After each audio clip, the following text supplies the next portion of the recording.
Isa nga pong masayang palakpak para sa ating Panginoon. Welcome po sa Jesus Celebration. Dapat masaya tayo pagka nandito tayo sa Bulwagan. Dapat masaya talaga. Umpisahan natin sa Proverbs chapter 11, verse 25 to 26. A generous person will prosper. Sabihin natin, bigasin natin, this person will prosper. Okay, sabay-sabay. 1, 2, 3. Palakpakan natin ang Panginoon. Pagpapalain tayo ng Panginoon. Kasi ang ganda nitong problem. Pag tinignan natin, ang mapagbigay na tao daw ay pinagpapala. So there is no such blessings na hindi ka kailangan maging prosperous muna bago ka maging generous. Ang sinasabi dito ng Kawikaan, you are a generous person so that you are blessed. Ipaprosper ka ng Panginoon. Because I think and I'm sure the key to a prosperity is generosity. Totoo yan. Yung mapagbigay. Sino ba sa atin makakarelate dito? Minsan mag-aayakan sa labas. No? Tapos yung aayain mo, parang na-recognize niya na yung mukha mo pala, expression ng mukha mo, na kakain kayo, maglilibre siya. No? Ang sasabihin niya, naku, tsaka na lang. No? Wala akong time, sorry, wala akong time. Sino nakaka-relate sa ganyan? Praise God. Honest kayo, sa totoo lang. Tama. Itong generosity, ang pag-aaralan natin, hindi lamang po ito tungkol sa pera, pagkakaperahan. Kung meron tayong therapy na tinatawag, pag masakit yung ulo mo, tapalan mo na ng pera yan. Wala na, gagaling talaga. May therapy talaga eh. Pero itong generosity, ayon sa Bible, hindi lang siya tungkol sa pera. It's all about a generous with your time, talent, treasure, possession, sa lahat ng bagay na meron tayo. Kaya ang sabi rito sa Proverbs, whoever others will be refreshed. Tingnan nyo, pag nagbigay kayo, yung binigyan ninyo, pagpapalain din. At syempre, yung binigyan ninyo, hindi siya papayag na hindi rin niya pagpalain yung iba. Nakita ninyo, pagka tayo yung nagbibigay, whenever we are generous, ang dami nagpapasalamat sa Panginoon. Kapag nagbibigay ka ng tao, di ba, ang lagi nagpapasalamat sa Panginoon, una sa lahat sa Lord. So kapag ka mapagbigay ang tao talaga, ipaprosper ka ng Lord. At hindi siya papayag na pagpalain ka kasi ikaw yung unang dinaluyan ng pagpapala. Palakpakan natin si Kristo. Sa verse 26. Sobra ba? People curse, yes. People curse the one who hoards grain. So, sa lumang tipan pala talaga, meron ng mga no? Hoarding grains dito, remember. Sa lumang tipan, may mga nangyari na famine, great famine. Yung mga tao na nag-hoard, kine-curse nila talaga. Sa panahon natin, di ba, pagka nagkahigpitan sa bigas, remember that yung bigas natin ang mahal, di ba? Kaya nagkaroon ng mga hoarding eh. Ang hoarding kasi, may puhunan ka, meron ka malaking kamalig, iniimbakan mo ng maraming bigas yan, right? Kasi may puhunan ka eh. So ang aantabayanan mo ngayon, yung magkaroon ng kakapusan sa bigas.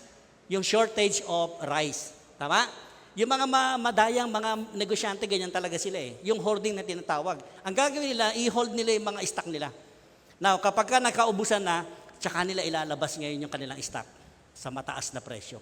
And even the Old Testament, makikita natin, there was a hoarding. Ang sabi dito, they cursed the one who hoards grain. But they pray God's blessings on the one who is willing to sell. Ibig sabihin, yung hindi ka mapanamantalang tao, right?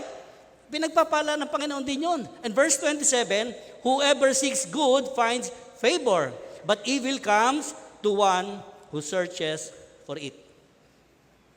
Basahin natin, pagsalusaluhan natin ang mensahe ng Panginoon sa atin. Basahin natin sabay-sabay. 1, 2, 3.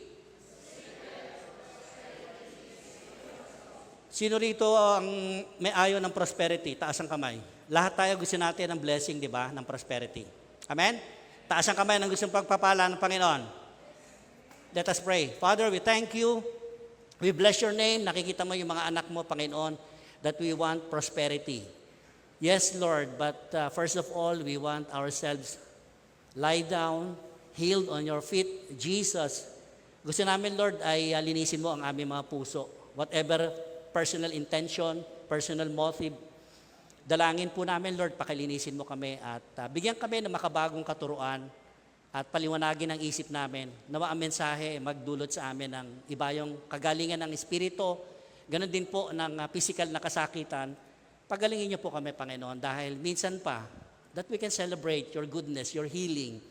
Empower us, enlarge our territory, Lord, at higit sa lahat, kayo po ang maitaas sa kalagitnaan namin. Gamitin niyo po ang mensahe para mas lalo kaming mapalapit sa presensya ninyo. Use your servant as your footstool.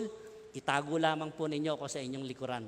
At nawa, ang tunay na tinig lamang po ninyo ang siyang marinig ng bawat isa. Ito po yung samot, dalangin namin, punong-puno ng pag-asa, katagumpayan sa buhay namin. In Jesus' mighty name we pray. Amen.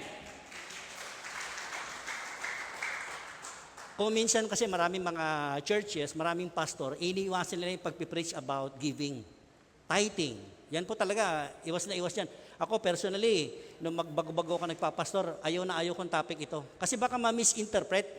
Marami kasi mga mananampalataya, they have their misconception about yung giving and generosity. But let us see kung ano sinasabi ng Bible, yung totoo. Because the truth is, yun yung nagpapalaya sa atin. Bakit tayo mag-hold sa isang bagay na sinasabi naman ng katotohanan ng salita ng Diyos na ito ang dapat gawin natin? Kaya maraming mga mananampalataya, takot sila na pag-usapan ito pagdating sa pagbibigay o giving and generosity.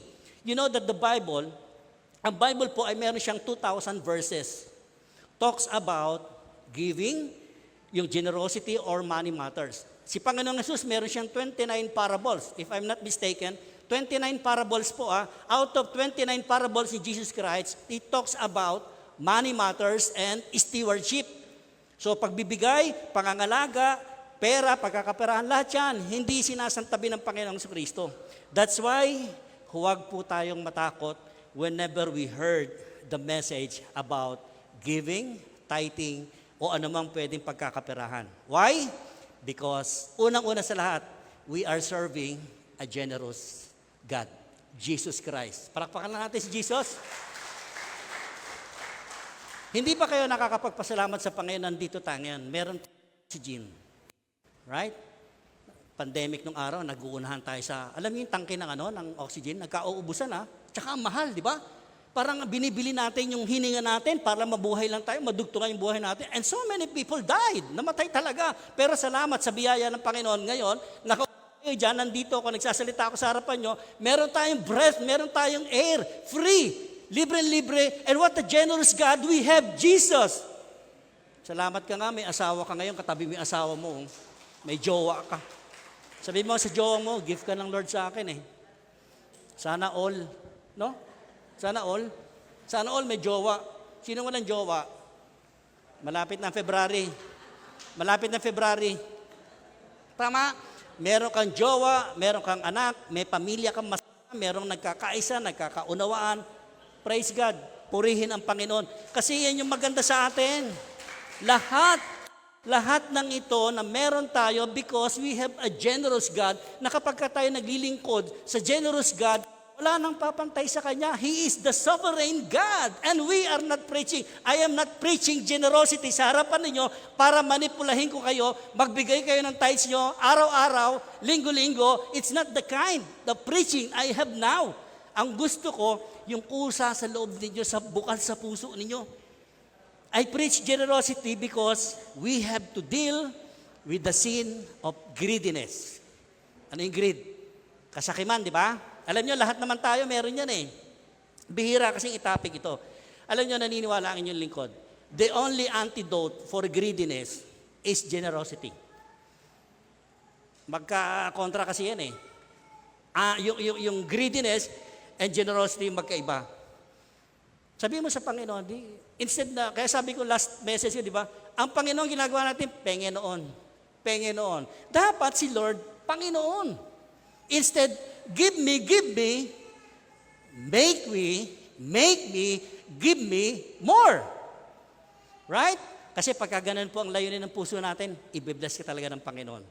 When you start giving, sabi roon, nawawala yung pagiging materialism mo. Unti-unti nawawala yung kasi, sabi nga materialism sa piso mo, pinapahalaga mo yung piso mo, no? Instead na yung puso mo. Tingnan nyo yung social natin, natin, yung education natin. Ilan ang education natin? Grade 12, di ba? Grade 12. Tingnan mo yung katabi mo, anong grade ka na? Grade 1, grade 2, grade 3, grade 4. Greediness. Ay, wala nakasakay sa joke ko pala. Mamaya, masasakay nyo. Tingnan mo yung katabi mo, anong grade ka na? Greediness is the one na pwedeng pumukaw sa atin, magnakaw talaga sa atin. Totoo yan. Proverbs 24. Proverbs 24, give freely and become more wealthy. Hindi po ako nagsabi nito. The Bible itself, ang sinasabi rito, magbigay, hindi napipilitan, bukal sa kalooban, anything na pwede mo ibigay. And sabi rito, you become more wealthy. Pero may kabaligtaran, sabi rito ni Solomon, be stingy and lose everything. Ano sa Tagalog yung stingy? Kuripot. Pot-pot. Kuripot. Di ba, sabi natin, pag Ilocano, hindi naman totoo yun eh. Meron talagang taong kuripot. Sa totoo lang. No? Ayaw na ayaw bumunot pagka yung bigayan na ng yung sharing na ng bayaran. Nasaan na yung pitaka ko? Nawawala yung pitaka ko. No? Takot kasi kuripot. Pero ang dulot ang kuripot, sa totoo lang. Meron din maganda, di ba? Hindi naman lahat ng kuripot ay masama. Meron din naman napapaganda. Pero ang sinasabi rito, kapag ka ikaw ay kuripot, subi ka ng subi, tabi ka ng tabi, it will lose everything. Lalo pagdating sa pagbibigay sa Panginoon. Now, I want to be clear here. Ang sabi ko, ang generosity is not all about money matters. Your possession, your status in life, it's all about your heart. The heart that we had. Before that we don't know Jesus Christ, meron na tayong greediness talaga dito eh. Tama? Ang binibigyan lang natin yung mga tao na mahal natin, kakilala natin, pero pagka yung tao na alam natin hindi makakabalik ng natin, na higit pa sa binigay natin, di natin bibigay niyan. Right? Ganyan eh. Yan ang kalakaran ng mundo. Pero dito sa Word of God, ang sinasabi rito, give freely.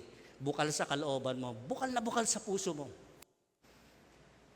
Kaya sigurado ako mamaya ang tithes and offering natin ang laki. Palakpakan natin ang Panginoon. Palakpakan natin. Yes! Hallelujah! Again, ulitin ko, I'm not teaching you to give your tithes, offering, lahat ito.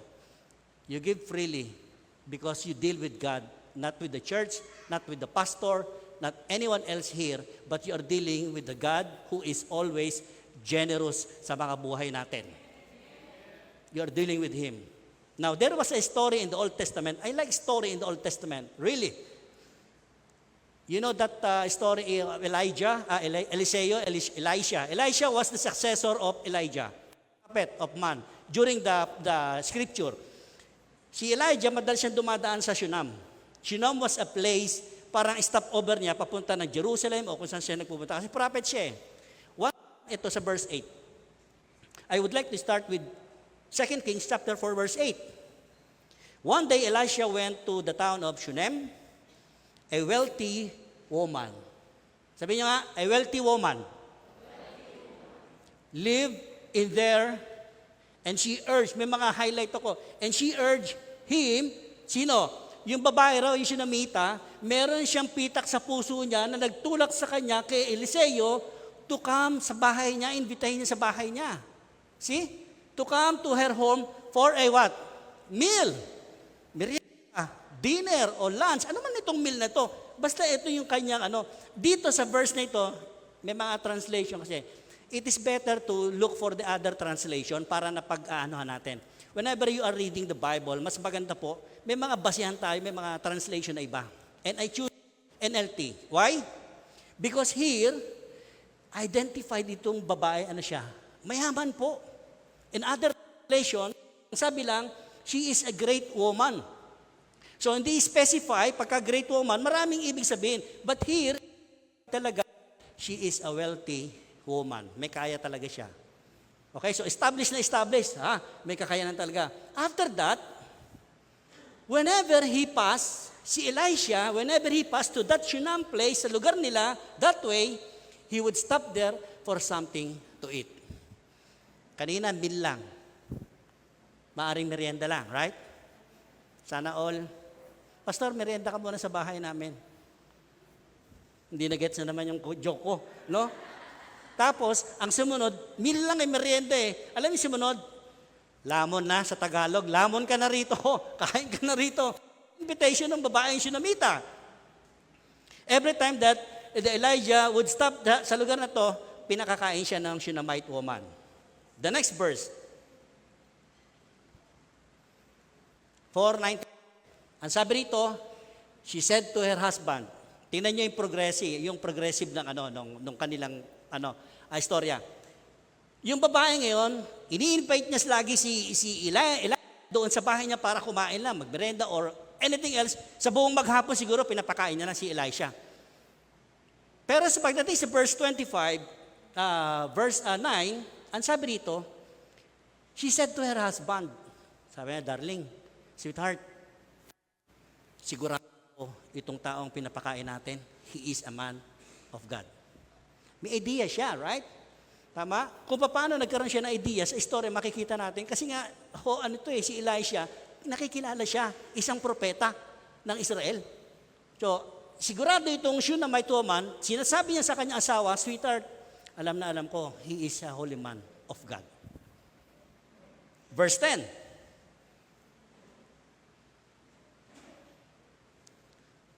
Let's build a small room for him. On the roof, tingnan nyo, kanina, gusto lang niyang kainin yung propeta. Right? Pamirindahin, daan ka muna. Tapos mga dumating na araw, pag dadaan ka rito sa Shunam, dito ka laging kakain. Huwag na hindi ka rito kakain. Sana all, pag dumadaan si pastor, dito ka kakain. Lagi ka dito kakain. Kung minsan, meron pa dito ng kapatiran tayo, pag nag-message ako, diyan ako mag-aalmusal. Naku, natataranta. Kung ano niluluto. Praise God sa buhay nila. Kaya sila bine-bless. Salamat, Panginoon. Thank you, Lord. Nakita niya, hindi ako, kundi yung Panginoon na daladala natin. Yan yung na blessing na daladala po natin sa bawat pamilya. Amen? So, ang ganda rito. Ang sabi rito ngayon, sumunod, eto na. Let's build a small room for him on the roof and furnish it with a bed, table, and the lamp. Sana all again. Pastor, regaluhan ka namin ng house and lot fully furnished with air conditioning, with car park. Kompleto po, with furnished, mga kapatid. What I urge her, itong babaeng Shunammite woman, na para bigyan niya itong isang dayuhan, na isang man of God, yung lalaki nga hindi nag-refuse eh. Yung asawa, di ba? Kita nyo, the Spirit of the Lord is with her. With her. Kaya mga tao tayo nakikilala, you know, sometimes they are, pinapadala sila ng Panginoon sa atin. Anong ginagawa natin? Minsan ini-isnab lang natin, no? Pero kita natin, yung babae, she urged yung kanyang puso.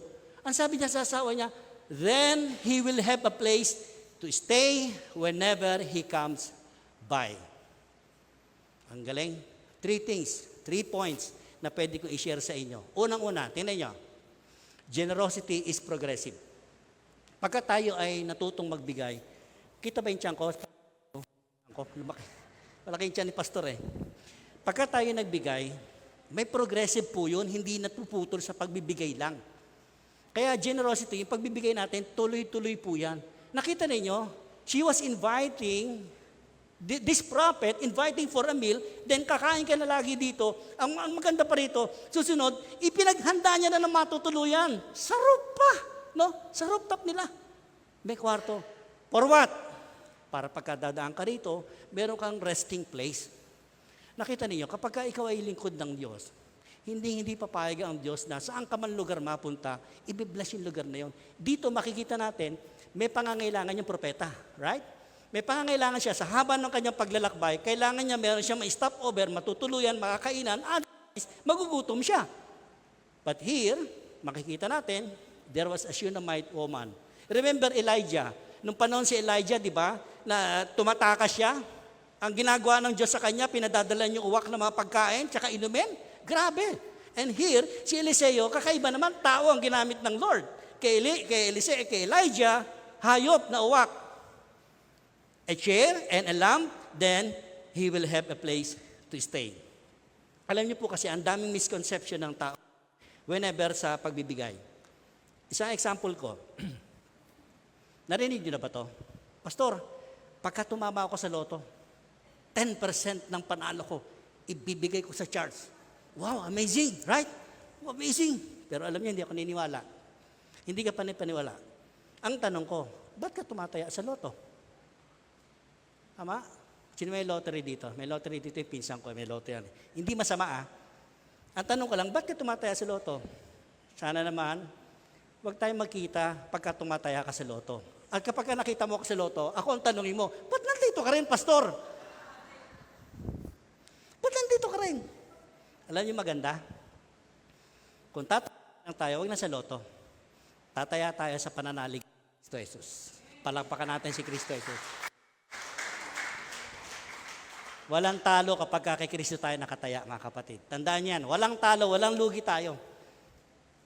Mga bagay na pinahulmalingan ng tao, tayo matalo dyan, may talo kay Kristo, hindi sugal. Katiyakan na meron tayo. Kapag nakataya ang buhay ko kay Kristo Jesus, siguradong panalo ako. Ipapanalo ako ni Kristo Jesus. Sa maliit na bagay nga, hindi ka makapagbigay. Pag tumama ka pa kaya sa loto, kailan ka naman tatama? Siguro sa pader tatama ka. No? Ang dami mo na naubos, hindi ka pa tumatama sa loto. Tsaka na po ako magbibigay. Meron pa ako narinig. Sabi niya, Pastor, saka na po ako magbibigay sa mga magulang ko. Kumikita na Kumikita na anak Mga anak dito, sino mga anak? Siguro napakagandang encouragement to. Yung first salary ninyo, mga anak First salary, di may ATM. Yung anak ko kasi panganay, ganyan ginawa sa amin ni mami nila Yung first salary, binigay kay mami nila. Mami, eto ang ATM. Unang sweldo. Pag-withdraw ni Mami Mel dun sa ang dami, no? Dami. Ang ganda. Alam nyo, pagka ganyan kayo mga anak, pagpapalain kayo ng Lord. Kayo may mga hanap buhay na rito. Wag na wag nyo ang kaliligtaan ng mga magulang ninyo. Tandaan ninyo. Kaligtaan nyo ng iba, pero wag ang magulang nyo. Hindi ninyo obligasyon, bigyan ang mga magulang nyo, pero ang napakalaking opportunity sa bigyan natin ang mga magulang natin. Kasi mahal Lord yung mga magulang natin. Kapag ikaw ang anak, ganun ang ginawa mo, pagpapalain ka ng Panginoong Hesukristo. Ang daming mga kung anong gagawin ng anak. Napakasimple lang naman. Pasayahin ninyo yung mga magulang ninyo. Kasi there was time, mawawala ang mga magulang nyo or else pinakamasakit, kayo ang maunang mawala. So enjoy the moments with your parents. Right? Kita niyo ako, nag-enjoy na lang ako. Enjoy the moments. Kahit malayo yung mga anak ko, sabi ko sila, kailangan ma-enjoy. Nanonood sila ngayon. Kahit masaktan sila sa sinasabi ko, yun ang totoo. Kasi pag nasasaktan tayo sa mensahe, para sa atin yun. Tingnan mo yung katabi mo, para sa iyo na naman yung topic ni Pastor, ikaw na naman yung topic ni Pastor. You know, generosity is accident. Hindi lang aksidente, natuto tayo magbigay. It is your lifestyle. If you cannot be faithful, if it is small, you cannot be faithful on bigger things. Just like your time, talent, oras nga sa Panginoon, tipid na tipid ka Nung walang trabaho, ang sipag. No? Ang sipag sa ministry, ang sipag umaten, lahat na lang yata ng mga activities inatenan. Pero dumating yung panahon, pray ng pray, Lord, bigyan mo akong trabaho. Binigyan ni Lord ng trabaho, tinugon. Right? Nung magkatrabaho, Pastor, pasensya na po. Busy sa trabaho. May kamot pa yun. Tama? Hindi ko naman sinasabi, hindi ko kayo iniubliga. Kailangan full support kayo sa ministry. Part-time na nga lang si Lord konting oras pa ang ibinibigay mo. Hindi na part-time tawag doon. Pag may time lang ako. Kailan ba nawalan ng time si Panginoon sa buhay mo, sa buhay ko? There is no time na pwede natin sabihin, iniwan tayo ng Lord. Kahit kailan, hindi ka iniwan ng Lord. Sa anumang sitwasyon sa buhay mo, nandyan si Lord, sinasamahan tayo. Palakpakan natin si Lord. Kaya ang linaw ng sabi ni Jesus, you cannot serve two gods. You cannot serve. Ibig sabihin ng cannot, hindi sinabi, you shall not serve both God. You cannot. Ibig sabihin ni Jesus Christ, imposible na magagawa mo sa dalawang Panginoon paglilingkuran mo. Trabaho, ministry. Asawa, ministry. Pastor, wag yan. Exempted dyan, asawa muna ako. Mamaya na yung ministry. Right? Tayo may mga asawa tayo, di ba? Pero hindi naman tayo pinapipili ng Lord. Ang maganda lang dito, sino ba ang priority natin sa buhay natin? Kapag ka-priority niyo si Panginoong Jesucristo, I am not manipulating yung mga kapatid. Uulitin ko. Pagka ginawa nating priority, top priority si Jesus Christ, the rest po, na nasa ilalim ng buhay natin. Pangangalaga man natin yan, aayusin ni Kristo Jesus. Why? Because Jesus is a God of orderliness. Ang dami kasing sakim, hindi lang halata. No, dito lang sa atin, huwag na tayo lalayo. Maraming sakim. Hindi naman literal na sakim ka, greedy ka, hindi. Maraming sakim, simple lang. Pero kasi bakit? Wala pa kasi silang pera. Asymptomatic pa lang sila, hindi pa sila talaga yung greedy na tinatawag. Ang sabi ni Kristo Jesus sa Luke chapter 12, tingnan natin, Jesus Christ said, then He said, beware, guard against every kind of greed. Life is not measured by how much you own. Ano ibig sabihin ng Panginoong Kristo? Hindi naman nasusukat kung ano meron tayo. Possession, o ano mang meron tayo, hindi doon nasusukat. Sa buhay, hindi dyan. It was all your heart. Ang maganda rito, yes, may possession ako, pero alam ko kung saan ako nakaposisyon. Again, possession and position, magkaiba yon. Right? Kasi pag nakaposition ka, alam mo ang tayo mo kay Kristo Jesus, alam mo ang angkla mo, kahit anong wala akong possession na meron dyan sa mundong yan, masaya ako kasi dito ako nakatindig, dito ako nakataya kay Kristo Jesus. Palakpakan natin si Jesus. Walang lugi. Walang lugi, right? Tuloy natin, balik tayo sa kwento kay Elisha. Okay? Verse 11 to 13. So, pinatayo ng bahay, pinapakain na, doon na siya, libre nga wala man lang renta Doon na siya talaga, araw-araw doon na siya tulog. Ang sabi rito, one day, Elisha returned to Shunem. And he went up to this upper room, doon sa kwarto niya to rest. Pahinga siya.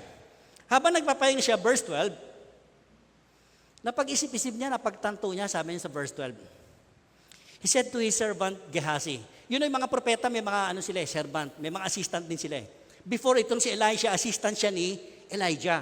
So na-upgrade na siya na ngayon yung propeta, nasalin sa kanya yung kapangyarihan ni Elijah, na meron siyang tauhan, the name of Gehazi. How many of us here makikita natin just like Gehazi? Gehazi is one part dito sa scripture. Ang sabi dito, servant Gehazi, sabihan mo nga yung babaeng Shunamita, no? Gusto ko siyang makausap. Papuntahin mo siya rito. Verse 13. Elisha said to Gehazi, sabihan mo siya, na-appreciate ko kung ano yung kindness na ginawa niya sa akin. To, appreciate the kind concern you have shown us. Ito yung maganda. What can we do for you? Ang sabi niya nung kay Shunamita, tanangin mo nga kung ano yung pwede o gusto niyang gawin ko sa kanya. Naka-encounter ba kayo gano'n? May nagtanong sa iyo, bro, sis, anong gusto mong gawin ko sa iyo? Anong request mo? Right? Naka-encounter na kayo gano'n? Kung sabihin mo, gusto ko house and lot, kaya mo ibigay? Di ba? Natanong ni Elisha rito, yung babae, what can we do for you? We can put in a good word for you to the king or to the commanders of the army. Kasi noong panahon may mga kaharian So, ang sabi niya, baka gusto mong humingi ng pabor, ilalapit ko sa hari o sa mga commanders ng army. Anong sagot ng babae? Maldita yung babae, yung Shunamita, no? Sa atin niyo. Ang sabi ng babae, no. She replied, my family takes good care of me. Wow. Pag in-emphasize ko yan, para sa akin, wala na siyang kailangan talaga sa buhay niya. She has all the guts. Meron na siya lahat. Wala na siyang kailangan Tinatanong siya ng isang propeta kung anong gusto niyang gawin sa kanya. Ang sagot niya, wala na. My family is enough. They can taking care of me. Tama? Wala siyang pangailangan. Kita niyo si Elisha, ino-offeran pa siya. Kanina may progressive Itong sumunod, generosity brings reciprocity. Ano yung ibig sabihin ng reciprocity? Nagbigay ka, yung binigyan mo, hindi siya papayag na ibalik sa iyo yung binigay mo. Nag-gets yung point? Whenever you give, the one you give, hindi po siya papayag na magbalik sa iyo ng pagpapala. It will bounce the blessing na binigyan mo dun sa tao. Ito ngayon reciprocity. Meron at merong balik sa atin kapag tayo nagbigay. Imagine natin si Jesus Christ ang unang nagbigay sa atin, right? Hindi tayo ang unang nagbigay. That's why natuto tayo magbigay because of Jesus Christ. Our faith in Christ. unang nagbigay ng buhay para sa kaligtasan natin. There is no such thing in this world na mas hihigit pa sa kaligtasan nating lahat. Eternal life is the best gift ever that we had in Jesus Christ. Palapakan natin si Jesus. Sabi ng babae, no. Kumpleto na ako. Wala na akong kailangan. Yes. Sino nakaka-relate dito? Paluwagan. Example ko to kanina eh. Di ba, uso paluwagan, di ba? 10 tayo member, di ba? Naku, bunutan niya, di ba? Nag-uunahan sa number 1 tsaka number 2 pag pala bunutan. Pag nakakuha mo number 10, ang kawawa, yung number 10 tsaka number 9. Anong nangyari? Di ba yung 1, 2, 3, 4, 5, puro buo na kuha na, tuwa yan, oh. Pero pagdating ng 9, parang kukunti na yung naguhulog, tapos hanggang pagdating ng number 10, wala ka makuha. Di ba? Ay, ganyan tayo. Luwagan. Pero si Lord, hindi. Hindi ganun ang Panginoon natin. Kapag nagnamuhunan ka kay Kristo Jesus, siguradong may aanihin ka. Whatever yung tinanim mo, meron siguradong ani. Birthday mo nga eh. Sino may birthday dito? Di ba pag may nag-birthday sa kaibigan natin, si Mamot nag-birthday, naghanda, binigyan ka ng pansit. Right? Tuwan-tuwa ka, di ba? Uy, birthday pala niya. Di kain ka naman. Kumisya ka, pag sinuli mo yung plato, hindi pa hinugasan eh. Di ba? Kung sasabihin mo may birthday, huwag mo na hugasan yung plato. Okay na, hugasan mo naman. Para naman. Oh, ngayon, ikaw ang nag-birthday. Last year, di ba pag nagluluto ka ng pansit, sino na maalala mo? Yung nagbigay sa'yo. Right? Nagluluto ka pa lang, naalala mo na siya na kapag ka naluto ito, bibigyan ko siya ng pansit. In return. Yan yung reciprocity. Hindi ka papayag na binigyan ka ng blessing at yung blessing na natanggap mo, pag binalik mo sa kanya, higit pa. That is reciprocity, tinatawag dito. Ang ganda. Kanina progressive lang eh. No? Nag-start sa meal. Dito ka na kumain, araw-araw kumain ka, dito ka na tumira ngayon, nung nakatira na siya dito, napagtanto nitong propeta, na pag-isip-isip niya, meron na siyang higaan eh. Sabi niya gano'n, ano kaya pwede kong itulong dito sa babae ito? Pero sabi ng babae, no way. Hindi ko na kailangan. 21 to 24. Ito na ngayon. Ang sabi rito, why have you come, my Lord? Okay, kay David pala to, kay David naman. Lalakto tayo kay David naman. Si David, tingnan niyo ang puso ni David. Isang hari. Ang istorya nito, after they won the battle, nanalo niya sa battle, siyempre galak na galak si David. Hindi ka, galak na galak ka, di ba? Amen? Kulang na nga lang, itaas mo yung paa mo pag worship eh. Di ba? Yung paa mo itataas mo. Kasi galak ka, blessed na blessed. Si David, ganyan yung pakiramdam niya. Nanalo sila sa battle. Now, nag-isip siya na gusto niyang i-offer sa Diyos. Tingnan natin. Ang sabi rito, nung may-ari ng lupa, may nakita siyang lupa, napakaganda eh. Isang giikan to eh. Why have you come, my Lord? Sabi nung si Arauna. David replied, I have come to buy your threshing floor. Say, buy. Buy. Buy. Binili. Pag tinignan natin ang story, hari ito, bakit bibili yung lupa ko? Ang sabi nung ni Arauna, ang sabi rito, and to build an altar to the Lord there so that He will stop the plague. Meron kasing matinding salot na dumating sa kanila eh. So parang offering nila sa Diyos yun, tumigil yung plague, yung salot. Yung conversation nila. Verse 22. Pero yan sabi ni Arauna, yung may-ari ng lupa, take it, my Lord, the King, and use it as you wish. Sabi niya, kunin niyo na. Ba't ko pa ibebenta sa inyo? Lahat ng nakikita niyo, yung gusto niyo, kunin niyo. Gamitin niyo sa pag-offering sa Lord. Arauna said to David, here, yan niyo, lupa lang gusto ni David. Lupa lang po. Anong dinagdag ni Arauna? Oxen for the burnt offering. You can use the threshing boards, yung giikan, and ox yokes for wood to build a fire on the altar. Kompleto. Kompleto. Ito yung gusto ko makita natin lahat. The last verse. Ang sabi ni Arauna, I will give it all to you, Lord, your majesty, and may the Lord your God accept your sacrifice. Ipinag-pray niya pa si David. No? Libre niya nang kukunin lahat, pati hayop. Pinag-pray niya pa na nawa magustuhan, no? Kalugdan ng Diyos yung offering mo na ito. Si David, ang answer niya. But the king replied, David replied, tingnan nyo no, insist on buying it. Dami mananampalataya, pag nalaman nila ang kapatiran, osyo, tapos may pupunta doon, gusto ka agad. discount, no? Tingnan si David, hari. Nawahin, maging katulad tayo ni David. Pag may nabalita, uy, si kapatid, meron palang business doon, bagong bukas, kainan, no? O kapihan, mga ati, no? Tapos pupuntahan ng mga kapatiran, gusto libre, malaki discount. Mga kapatid, wag tayong ganyan, maging katulad tayo ni David. Ang sabi ni David, I insist on buying it, for I will not present burnt offering to the Lord my God that have cost me. Ano ibig sabihin ni David? Hindi ako mag-offer sa Diyos ko ng pipitsugin nung walang hindi pinaghirapan. I want to be a sacrifice, burnt offering, something that I can offer to God na pinagpaguran ko talaga, dugo at pawis ko ang gusto ni David. Pwede niyang kunin, no? Ilan sa atin dito, binigyan ka ng libre, tapos yun din ang i-offer mo sa Panginoon. Uulitin ko, tingnan nyo, si David hindi ganon. Just like us.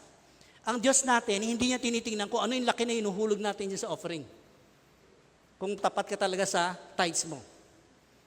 Lord Jesus is looking into our hearts. Sa puso natin, gano'n natin siya pahalagan. Ganun lang ba tingin natin si Lord? Tama na yan, yung tira-tira. Tama na yung oras ko na yan. Pag may time lang ako. No? Ganun ba tayo sa Panginoon? Look at David, the attitude of David. Ang gusto niyang i-offer talaga yung pinaghirapan niya. Full of sacrifice talaga. Ilan sa atin ang katulad ng David o hindi katulad ng David? Remember dun sa parable ni Panginoong Kristo, yung babaeng isang kusing lang hinulog niya sa offering box.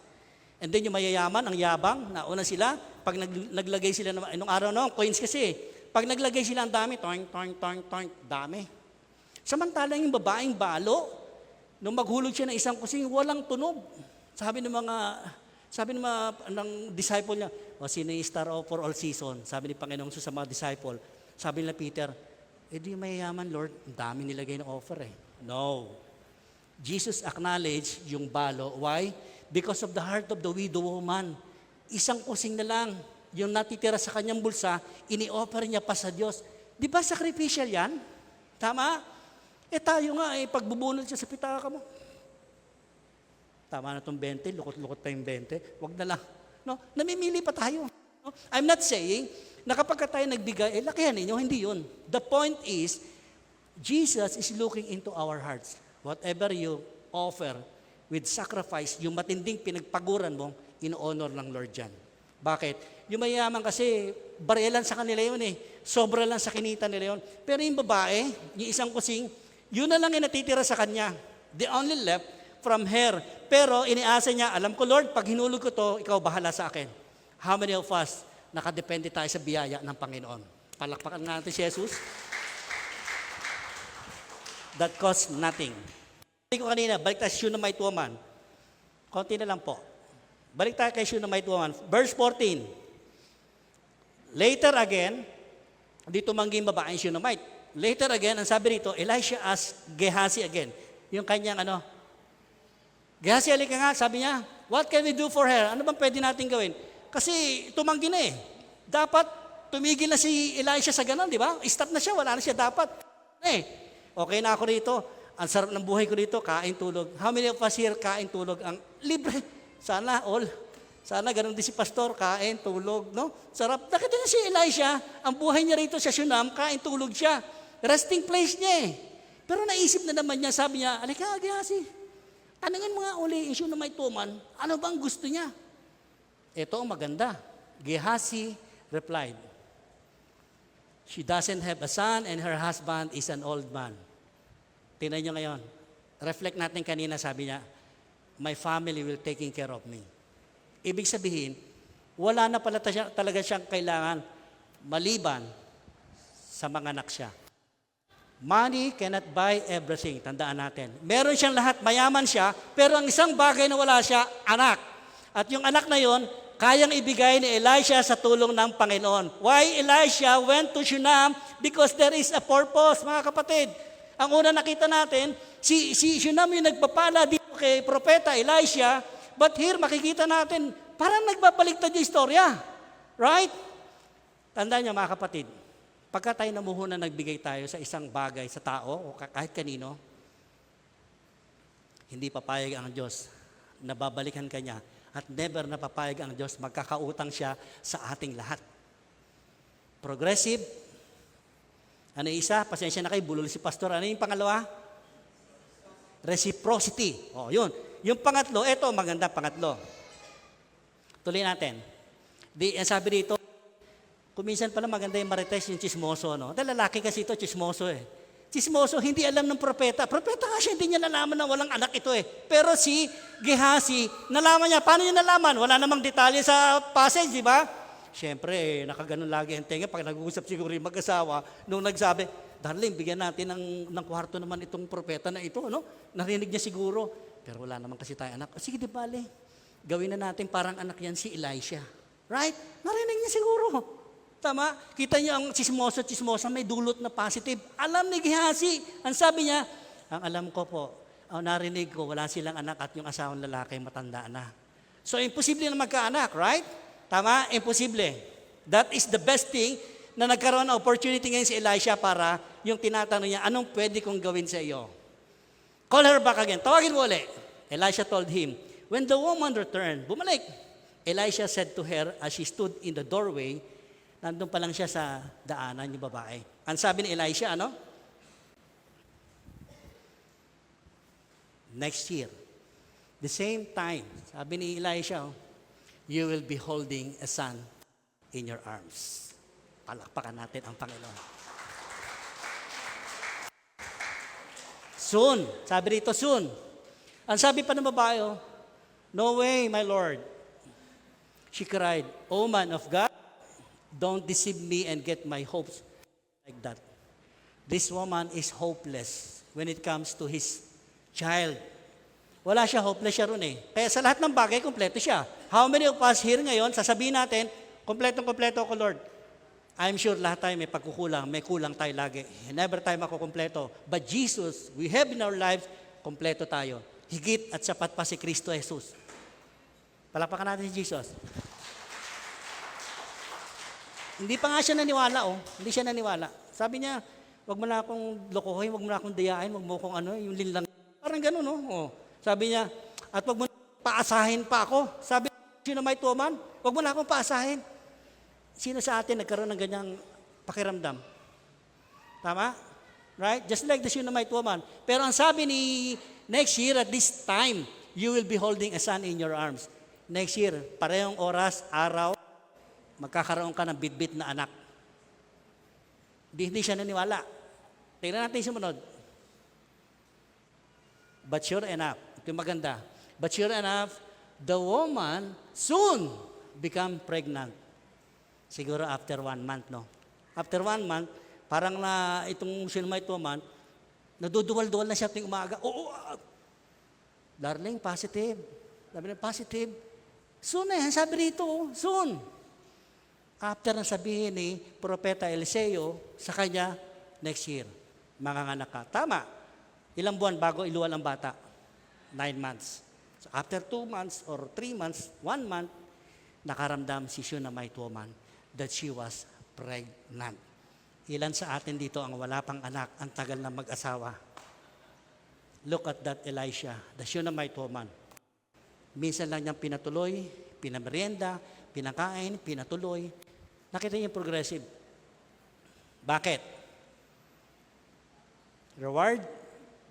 Yung generosity na meron tayo, siguradong may reward tayo sa Panginoon. Kaya lagi ko sinasabi, hindi papayag ang Lord na magkakaroon siya sa atin. Maaring tayo maraming utang sa mga kapwa natin tao. Pero si Lord, hindi po siya papayag. Nakita natin yung flow of generosity. I would like to pakita ko sa inyo, yung flow of generosity. Number 1, ano? Progressive. Di ba, ang sarap naman, pag natuto ka magbigay, gusto mo na magbigay, right? Yun yung progressive. Hindi ka lang nagbigay ng 1, 2, nahinto na.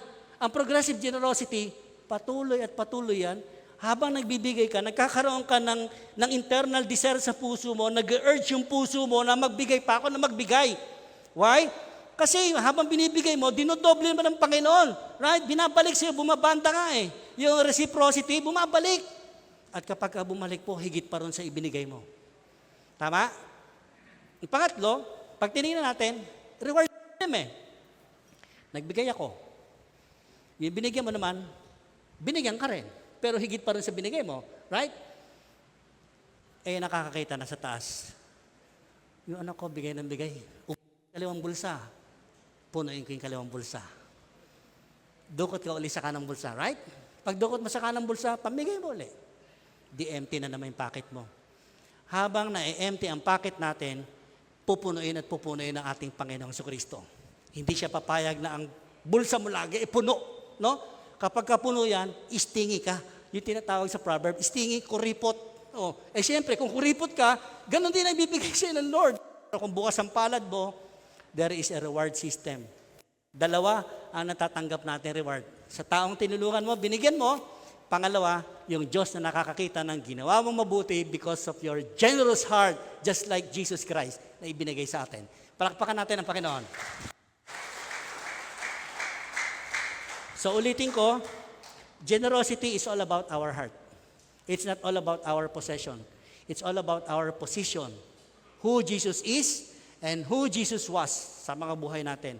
Whenever we have possession na, meron ka na nga ang hilingin mo lang sa Panginoon, Lord, ang dalangin ko po, turuan niyo ako how to manage. Ang daming nanalo sa loto na naman. Nakapanood YouTube, ang daming nanalo sa loto, $100 billion sa Amerika. Nung ini-interview yung nanalo, 3 months, ubos lahat yung kanyang napanalunan. Bakit? Nung ini-interview, ang sarap ng pakiramdam namin nag-ayahay Ilang milyon na napanalo, dollars pero wala. Pagka wala si Kristo Jesus to manage yung buhay natin, mga kapatid. Anything, pinagkakabuhay mo, business mo, pag hindi nakasama si Kristo Jesus sa buhay natin, mapupunta lang sa wala ang lahat. We become failed, and failed.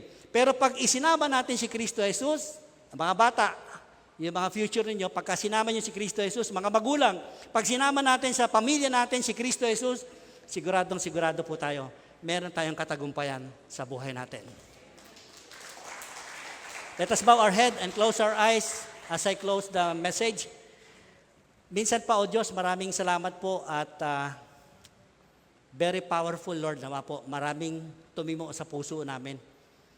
At sa pagiging pagbibigay po, Lord, maging wise enough kami. Just like you said, yung gusto mo, Lord, yung talagang effort kami sa pagbibigay. It doesn't matter how much o how big, how small. Sa lahat ng bagay na ito, Lord, ang tinitingnan mo sa amin yung puso namin. That's why, Lord, nagpapasuri kami sa iyo sa oras na ito. Search our heart. Suriin mo nga po ang puso namin so that we will be able na makita namin yung katotohanan kung paano kami magbigay. Isang bagay naman po ang totoo, hindi ka namin pwedeng daigin sa pagbibigay. Kasi kayo yung unang nagbigay sa amin. So, whatever you give to us, yung binigay nyo sa amin, yun yung nagiging puhunan din namin para kami matutong mapagbigay sa kapwa. At nawa, Panginoon, tunay na sinasabi mo sa amin, anuman ang ginawa ay binigay namin sa kapwa namin, ginawa namin sa iyo yun. Salamat po. Ito po yung samod, dalangin namin. In Jesus' name we pray. Amen.